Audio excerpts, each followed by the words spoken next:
there is a growing generation that few people have heard of.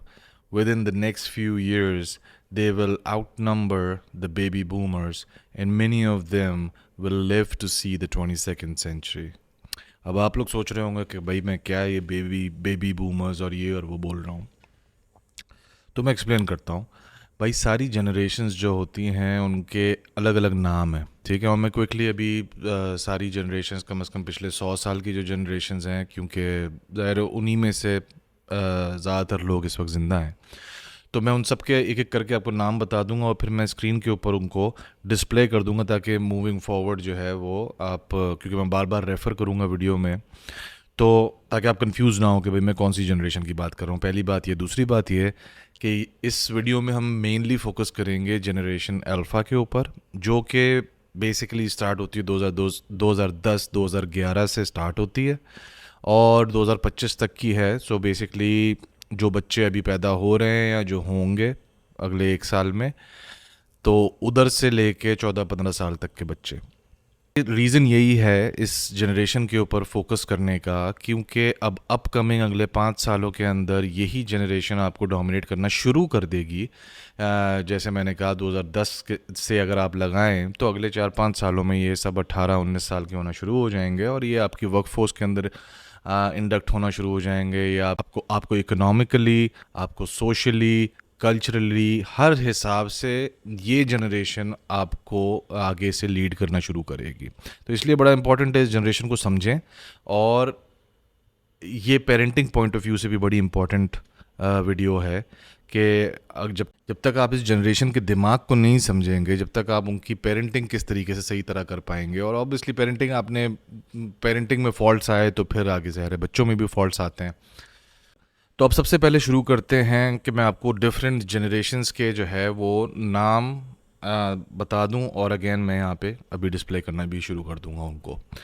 तो भाई सबसे पहले जो आपकी जनरेशन है वो मैं 1900 से स्टार्ट करता हूँ। 1901 से 1924 तक जो जनरेशन है उसको द ग्रेटेस्ट जनरेशन कहते हैं। उसका नाम द ग्रेटेस्ट जनरेशन है, ज़रूरी नहीं है कि वो ग्रेटेस्ट जनरेशन बी हो, बट उनका नाम है द ग्रेटेस्ट जनरेशन। दिमाग में रखिएगा कि ये जनरेशन जो है इन्हीं के टाइम पे वर्ल्ड वॉर 1 भी हुई थी। ऑल दो मैं नहीं समझता कि इनकी वो गलती होगी, बिकॉज ये तो उस वक्त अपनी टीन्स में होंगे, तो इनसे पिछली वाली जनरेशन थी उनका कारण था world war 1। But anyway, next है आपकी 1925 से 1945 तक। वो जनरेशन कहलाती है द साइलेंट जनरेशन, ठीक है। उसके बाद आपकी नेक्स्ट आती है 1946 से 1964 तक। ये है the baby boomers generation. The baby boomers भी बड़ी इंपॉर्टेंट जनरेशन है, बिकॉज ये ज़्यादातर जो आपके मिलेनियल्स हैं ना, उनके पेरेंट्स हैं। आते हैं अभी उसके ऊपर भी, बट एनीवे ये 1946 से 1964 तक जो जनरेशन है वो बेबी बूमर्स कहलाती है। उसके बाद आपकी नेक्स्ट जनरेशन आती है 1965 से 1980 तक, ठीक है। इसको कहते हैं जनरेशन एक्स। और फिर इसके बाद अगली जनरेशन 1981 से 1996 तक आती है। ये है मिलेनियल्स, और इसको मैं समझता हूँ कि ये सबसे इंटरेस्टिंग जनरेशन ये है, बिकॉज ऑब्वियसली और इसके ऊपर एक अलग वीडियो बनाई जा सकती है। Please do let me know in the comments. ये दो पर्सपेक्टिव से बड़ी इंपॉर्टेंट है। एक तो वैसे ही फैक्चुअली बड़ी इंटरेस्टिंग है, क्योंकि ऑब्वियसली इन्होंने इंटरनेट से पहले का वक्त भी देखा हुआ है, इंटरनेट के बाद का वक्त भी देखा हुआ है, टेक्नोलॉजी से पहले का वक्त भी देखा हुआ है, टेक्नोलॉजी के बाद का वक्त भी देखा हुआ है। एंड सबसे इम्पॉर्टेंट चीज़ ये है कि ये जिस जनरेशन के बारे में हम आज बात करने वाले हैं, जनरेशन अल्फ़ा के बारे में, ज़्यादातर प्रीडोमिनेंटली मिलेनियल्स जो हैं वो इस जनरेशन के पेरेंट्स हैं। सो इस वजह से भी। So anyway, do let me know अगर आप इंटरेस्टेड हैं कि मैं इसके ऊपर भी एक वीडियो बनाऊं मिलेनियल्स के ऊपर, तो प्लीज़ डू कमेंट। अच्छा, फिर अगली जनरेशन अगेन, सो मिलेनियल्स 1981 से 1996 तक, ठीक है। इसके बाद जो अगली जनरेशन है वो कहलाती है जनरेशन जी। ये है 1997 से 2010 2012। अगेन ये जो सारी जो लिमिट्स है ना, ये थोड़ी सी फ्लूइड हैं, तो इसको कोई मुझे इस पर होल्ड नहीं कीजिएगा कि भाई मैंने फैक्चुअली गलत हूँ। ये थोड़ी सी फ्लूइड हैं वैसे ही। एनीवे, तो ये जनरेशन जी कहलाती है। और फिर जो इसके बाद वाली जनरेशन है जो 2010-11 से स्टार्ट होती है और वो 2025 तक जाएगी, वो आपकी जनरेशन अल्फ़ा कहलाती है। ठीक है, अगेन मैं डिस्प्ले पे रखूँगा क्योंकि आगे वीडियो के अंदर मैं ज़रा बार बार रेफ़र करूँगा इस डिफरेंट जनरेशन्स को। ओके, तो स्टार्ट करते हैं कि भाई जनरेशन अल्फ़ा क्या है। ठीक है, तो पहला सबसे जेनेरिक सवाल है, who our generation alpha? While they are the youngest generation, they have brand influence and purchasing power beyond their years. They shape the social media landscape, are the most popular culture influencers, the emerging consumers, and by the end of the 2020s, will be moving into adulthood, the workforce, and household formation, ready or not. वही basically बात यही है कि ये आपकी upcoming generation है जो कि आपकी दुनिया को लीड करने वाली है, और ये नेक्स्ट इन लाइन है एडल्टहुड में आने के लिए भी, वर्कफोर्स में भी आने के लिए, और हाउस होल्ड फॉर्मेशन। बेसिकली अब आगे से घरों के माहौल किस तरीके के हुआ करेंगे, ठीक है, उसके अंदर ये बड़ा ज़ाहिर है कि अब इनके घर होंगे ना, तो अब ये किस तरीके से बड़े हुए हैं, ये किस तरीके से इनके मामलात हैं, ये किस तरीके से आगे जनरेशन्स को, कल्चर्स को चलाएंगे, it will be very interesting to know. ठीक है ना, मैं क्यों बोल रहा हूँ ये अभी आगे वीडियो में आपको समझ आएगा। अच्छा, दूसरी मेन चीज़ है the most materially endowed generation ever. Gen Alpha are the most materially endowed generation ever, the most technologically savvy generation ever, and they will enjoy a longer lifespan than any previous generation. They will stay in education longer, start their earning years later, and stay at home with their parents later than even their predecessors, Gen Z and Gen Y. The role of parents, therefore, will span a longer age range, with many of these Gen Alphas likely to be still living at home into their late 20s. So, ये अच्छा, मैंने ये जो सारी की सारी research है सारी एक जगह पुट टुगेदर करके, तो मैं अब आपको इसके ऊपर वी आर डिस्कसिंग दीज, तो ये डिफरेंट सोर्सेज हैं, डिफरेंट लोगों की रिसर्च है, और एक ट्रेंड होता है ना, तो उसको इन्होंने पुट टुगेदर किया है। तो बेसिकली बात यही है इसके अंदर कि सबसे ज़्यादा मटीरियली इंडोर्ड, बेसिकली सबसे ज़्यादा इनके पास गैजेट समझ लें या जो भी आपकी सहूलियात हैं दुनिया की, ये सबसे ज़्यादा हैं इस जनरेशन के पास। ठीक है, और ये सबसे ज़्यादा टेक्नोलॉजी के हिसाब से भी सबसे ज़्यादा सेवी हैं टेक्नोलॉजी को लेकर। इसकी सबसे बड़ी रीज़न यही है कि मैंने इसीलिए बोला कि बड़ी इंटरेस्टिंग कनेक्शन है मिलेनियल्स का, बिकॉज आप अगर हिसाब लगाएं, बेसिकली आपके जो मिलेनियल्स हैं, ठीक है, ये जो बच्चे हैं 2010 से लेके तक एटलीस्ट 2017-18 तक, ये तो सारे मिलेनियल्स के ही हैं बच्चे।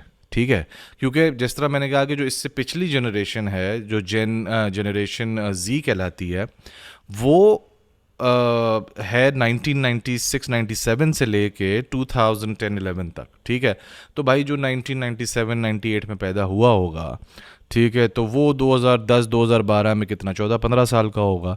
तो नॉर्मली पाकिस्तान में भी हिसाब लगा लें तो नॉर्मली लड़कियों की शादियां जल्दी हो जाती हैं, तो चलें आप लगा लें 19-20 में अगर भी शादियां हो रही हैं तो वो बनता है तकरीबन 2017-2018 के अराउंड। ये जो जनरेशन जी है, जो जनरेशन अल्फ़ा से पहले वाली जनरेशन है, उनकी शादियां होना शुरू हुई और फिर ज़ाहिर है कि बच्चे होना शुरू हुए। तो इसलिए मैं ये समझता हूँ कि जो इस जनरेशन अल्फ़ा का जो पहले 7-8 साल हैं, ये सारे कम्प्लीटली मिलेनियल्स के बच्चे हैं। और फिर अब जो 2018-19 के बाद जितने भी जनरेशन अल्फ़ा के बच्चे पैदा हो रहे हैं, जो बच्चे आ रहे हैं जनरेशन अल्फ़ा के अंदर, वो मिक्स हैं, वो फिर मिलेनियल्स के भी हैं और फिर वो जेनजीज़ के बच्चे भी हैं। ठीक है, तो इस वजह से मैं समझता हूँ कि जो जनरेशन अल्फ़ा है ये प्रीडोमिनेंटली मिलेनियल्स की औलादें हैं। ठीक है, तो मिलेनियल्स के बहुत ज़्यादा ज़ाहिर है कि जो मिलेनियल्स हैं जो 1980s में पैदा हुए हैं या अर्ली 90s में पैदा हुए हैं, दे कैन रिलेट के, क्योंकि ज़ाहिर है कि हम बिल्कुल अर्लियर स्टेज पे थे टेक्नोलॉजी के। ठीक है। तो उस टाइम पे हुआ यही कि टेक्नोलॉजी वाज वेरी एक्सपेंसिव, और जाहिर है कि हाउस होल्ड इनकम्स और ये और वो हर चीज़ का बहुत सारे फैक्टर्स होते हैं। तो हमने बड़ी मुश्किल से चीज़ें हासिल की हैं, मेजॉरिटी लोगों की बात कर रहा हूँ, कि भाई सेल फ़ोन भी आया तो जी पहले जी हमारे अमीर वाले रिश्तेदारों के पास आता था, उसके बाद फिर बाकी गरीबों के पास आना शुरू होता था जब टेक्नोलॉजी वाइडली अवेलेबल हो जाती थी, इस तरीके से। तो ओवरऑल जो है ना, हम लोगों ने काफ़ी उस तरीके से चीज़ों के अंदर टफ टाइम देखा है, या चीज़ों को मुश्किल से हासिल करना सीखा है। तो हम बहुत ही ईजीली अपने बच्चों के लिए इन चीज़ों को अवेलेबल करना हमने शुरू कर दिया, जस्ट नेचुरली आउट ऑफ, वो कहते हैं ना, एक बहुत ही आलीशान, एक बहुत ही बड़े आदमी का कॉल है कि एहसास कमतरी की मिसालें बन चुकी थी। फारिस शफ़ी साहब हैं, बहुत बड़े बाबा जी हैं, तो उनका कॉल है ये। तो ये बिल्कुल राइटली जो है मिलेनियल्स के ऊपर अप्लाई होता है कि भाई वाकई इनके जो एहसास कमतरी, ये सारी जो है ना, ये बच्चों के अंदर निकल रही है। Anyway, let's keep moving. अच्छा, इसका जो दूसरा पार्ट था उसको मैंने क्विकली टच करूं कि इसके अंदर इनका कहना ये है कि ये वाली जो जनरेशन है, they will take their time अपनी एजुकेशन के अंदर भी, और वो they will stay longer with their parents. Even Gen Z, Gen Y, जो पिछली जो जनरेशन है, उनसे भी ज़्यादा आगे तक जो है वो रहेंगे, उनसे भी ज़्यादा लंबे अरसे के लिए अपने पेरेंट्स के साथ रहेंगे। बिकॉज अगेन वही वाली बात है ना कि जो मिलेनियल्स हैं, इनको बड़ा खौफ है कि यार बच्चे बड़े हो गए, 18 साल के हो गए, बाहर ना निकल जाएं, ये ना हो जाए, वो ना हो जाए। So they're trying, they will try their best कि भी बच्चे रहें भी, और फिर बच्चे भी बोलेंगे हाँ भी हमने ये भी पढ़ाई करनी है, वो भी करना है, नौकरी भी करनी है, ये करना है, हमारे पैसे इस तरह बचेंगे तो हम पेरेंट्स के साथ रहेंगे, और ये सारी चीज़ें। Anyway, let's keep going. अच्छा जी, नेक्स्ट पॉइंट है the great screen age. This newest generation are part of an unintentional global experiment where screens are placed in front of them from the youngest age as pacifiers, entertainers, and educational aids. The great screen age in which we are all living has bigger impacts on the generation exposed to such screen saturation during their formative years. From the shorter attention spans to the gamification of education, from increased digital literacy to impaired social formation, these times impact us all but transform those in their formative years. Generation Alpha began being born in 2010, the year the iPad was launched, number one, Instagram was created, and APP was the word of the year. And so, from their earliest years, they have been screenagers.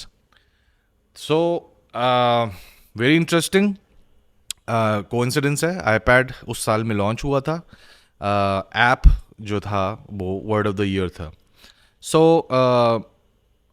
Very interesting कि ये एक, जिसको आप कहते हैं ना कि एक अनइंटेंशनल एक्सपेरिमेंट हो गया है इस पूरी जनरेशन के ऊपर, स्क्रीन से लेके। अब ये जनरेशन का मतलब इसका रिजल्ट क्या निकलेगा कि जो इतने छोटे छोटे से बच्चे आईपैड लेके बैठे हुए हैं, फ़ोन लेके बैठे हुए हैं, स्क्रीन्स देख रहे हैं, किस तरह की इंफॉर्मेशन इनटेक हो रही है। सो इट्स वेरी इंटरेस्टिंग कि ये देखने में बड़ा मज़ा आएगा, पता चलेगा कि ये जो आईपैड और स्क्रीन्स का जो भी आउटकम निकलता है कि भाई इससे बच्चों की सेहत पे, दिमागी सेहत पे क्या असर पड़ेगा, अप्रोच पे। बिकॉज मतलब it's a ton of information जो कि बस इनके ऊपर उल्टियाँ हो रही हैं इंफॉर्मेशन की। एंड यू नेवर नो कि मतलब इसका जो है वो रिजल्ट क्या निकलेगा। So it will be very interesting to see that. अच्छा जी, नेक्स्ट पॉइंट पे चलते हैं। How will generation alpha learn?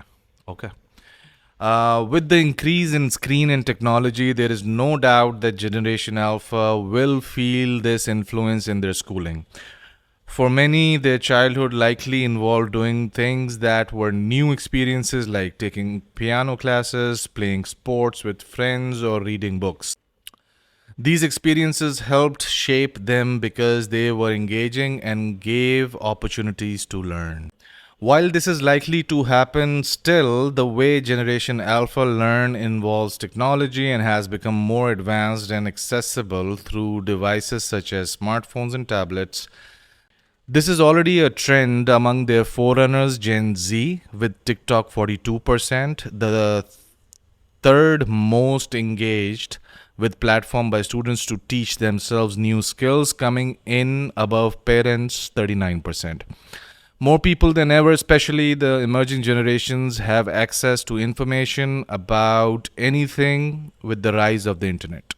अच्छा अगेन वही बात आगे कंटिन्यू हो रही है कि भाई ये लर्न कैसे करेंगे, ये जो जनरेशन है ये किस तरीके से लर्न करेगी.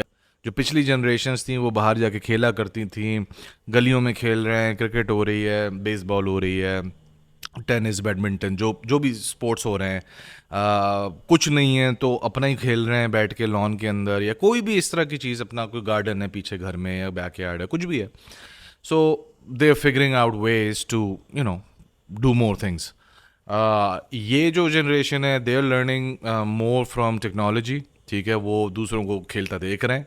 ठीक है, वो लेकिन at the same time they are consuming a lot of information. ठीक है, पियानो क्लासेस हैं, आई डोंट नो वो अब यानी कि ज़ाहिर हो रही हैं, अभी भी हो रही हैं, बट दैट इज़ एक तरह की स्ट्रगल है to keep some old stuff going वाली बात है. ठीक है, तो these experiences help shape them because they were engaging and giving opportunities to learn. सही है. सो yeah, I mean like I said, there will be a completely different unknown, बिल्कुल अलग तरीका है होगा उनको सिखाने का, बिकॉज एट दिस पॉइंट आपको उसी के अंदर ही मज़ीद एवोल्यूशन फिगर आउट करना पड़ेगा, इवॉल्व करना पड़ेगा आपको उसी के अंदर, जो है फिगर आउट करना पड़ेगा कि भाई टेक्नोलॉजी में रहते हुए या आप किस तरीके से एक हाइब्रिड सिस्टम बना सकते हो कि भाई ठीक है, जो बच्चों का जो कोर है उसको भी रखें, लेकिन जो पुराने सिस्टम्स हैं, आउटडोर एक्टिविटीज़ हैं, उनको किस तरीके से हम उसके साथ मिक्स करके एक हाइब्रिड सिस्टम क्रिएट करना पड़ेगा. So like I said, I mean there is no 2+2 in this. ठीक है, ये हमें सबको as we go figure out करना पड़ेगा. कुछ क्रैक कर लेंगे, कुछ नहीं कर पाएंगे, लेकिन कोशिश यही है कि भाई इस जनरेशन को हम जो है वो एक बेहतर हेड स्टार्ट दे सकें. राइट. अच्छा, तो नेक्स्ट आते हैं generation alpha's economic footprint. By 2009 when the oldest generation alpha entered into adulthood and the youngest generation alphas reach the age of 5, their economic footprint will reach more than $5.46 trillion. This means that organizations today should be thinking about the future consumer in Generation Alpha. भाई अभी total मिला जुला के 3 trillion के around है total. ठीक है, ये कह रहे हैं बेसिकली बाई 2029 बेसिकली. ठीक है ना, जिस वक्त समझ लो 2025 में अगर ख़त्म होता है जनरेशन अल्फ़ा, तो उस वक्त जो सबसे छोटा जनरेशन अल्फ़ा का बच्चा होगा वो होगा 5 साल का. उस पॉइंट पे ये कह रहे हैं कि इस लेवल की इकोनॉमिक एक्टिविटीज़ होंगी, इस लेवल पे जाएंगी. ठीक है ना, कि the total dollar in the world circulation में जो डॉलर है वो तकरीबन $5.5 ट्रिलियन के करीब जा चुका होगा. वेल, चलें इसको थोड़ा कंक्लूजन की तरफ लेके चलते हैं. पॉइंट यही है कि मैं ये समझता हूँ कि जैसे मैंने कहा कि जनरेशन अल्फ़ा जो है दैट इज़ मोस्टली मिलेनियल्स के डिसेंडेंट्स हैं. ठीक है, और समझ लें कि जो 15-16 साल हैं इस जनरेशन के, उसमें से 8 साल मिलेनियल्स, कम्प्लीटली मिलेनियल्स के डिसेंडेंट्स हैं, और फिर बाकी के 8 साल में मिक्स हैं, जिसमें जनरेशन जी और मिलेनियल्स का मिक्सचर है पेरेंट्स के अंदर. सो कहने का मकसद है कि मेजॉरिटी मिलेनियल्स हैं पेरेंट्स इस जनरेशन के. तो पॉइंट ये है कहने का कि मिलेनियल्स के, जैसे मैंने कहा कि अगर आप लोग इंटरेस्टेड हैं तो प्लीज़ डू कमेंट, और मैं उसके मिलेनियल्स के ऊपर एक सेपरेट वीडियो बना सकता हूँ. उनके बड़े इंटरेस्टिंग फैक्ट्स भी हैं उनके बारे में, but at the same time जैसे मैंने कहा कि ये आपकी अपकमिंग जनरेशन है और इनकी प्रीडोमिनेंटली जो पेरेंट्स हैं वो मिलेनियल्स होंगे। तो वो एक कनेक्शन, बड़े रेलेवेंट कनेक्शन है इस वक्त मिलेनियल्स का आपकी अपकमिंग फ्यूचर के साथ। एनीवे, कंक्लूड मैं इस पॉइंट पे करूँगा कि parenting is not an easy job. इसको आसान ना समझें। पेरेंटिंग एक पूरी फील्ड है। मैं ये समझता हूँ कि आपको बहुत ही ज़्यादा एफर्ट डालनी पड़ेगी और डालनी चाहिए पेरेंटिंग सीखने के लिए, ठीक है। इसको फॉर ग्रांटेड मत लें। आप ऐसे ऐसे भंड मार जाते हैं जो कि बच्चों के साथ पूरी पूरी ज़िंदगी उनके दिमाग पे सवार रहते हैं, और वो उसकी वजह यही है कि भाई फॉर ग्रांटेड लिया हुआ है, बच्चे तो दुनिया में पैदा हो रहे हैं, पल ही रहे हैं, पल बढ़ के बड़े हो ही रहे हैं। हाँ, तो भाई पल बढ़ के सीरियल किलर्स भी बड़े हो ही रहे हैं, ठीक है। जराइम पेशा लोग भी पल बढ़ के ही बड़े हो रहे हैं भाई, ठीक है ना। जो दुनिया के लिए न्यूसेंस बने हुए हैं वो भी पल बढ़ के ही बड़े हो रहे हैं भाई। और ये तो मैं आपको एक्सट्रीम केसेस बता रहा हूँ, और जो जो नहीं है इस तरह, वो उसमें भी वो बेचारे पूरी पूरी ज़िंदगी ट्रॉमास के अंदर, बचपन के ट्रॉमास के अंदर गुजार रहे हैं। सो माय पॉइंट इज़ कि ये वीडियो बनाने का भी मकसद यही है कि since this is the upcoming generation, और इस वक्त ये सारे बच्चे, जो पूरी जनरेशन है, ये under the umbrella of this parenthood है इस वक्त इनकी परवरिश हो रही है इस पूरी जनरेशन की। तो एंडिंग नोट मैं यही करना चाहूँगा कि इसको इजी ना लें। इसके ऊपर आप जितने रिसोर्सेज अवेलेबल हैं उनको सुनें, समझें, सीखने की कोशिश करें। Do the right parenting, that is crucial है ये चीज़ अपनी औलाद को बड़ा करने में, बच्चों को बड़ा करने में, आगे बड़ा आदमी बनाने में, और उनकी पूरी ज़िंदगियाँ शेप अप करने में। अच्छा, ये वीडियो आपको पसंद आए तो प्लीज़ डू लाइक, शेयर, और कमेंट में ज़रूर अपने ख़यालात शेयर कीजिएगा मेरे साथ। और आपको अगर जो है वो इस तरह का कंटेंट और चाहिए तो please do subscribe. Alright, thank you, मिलते हैं नेक्स्ट वीडियो में।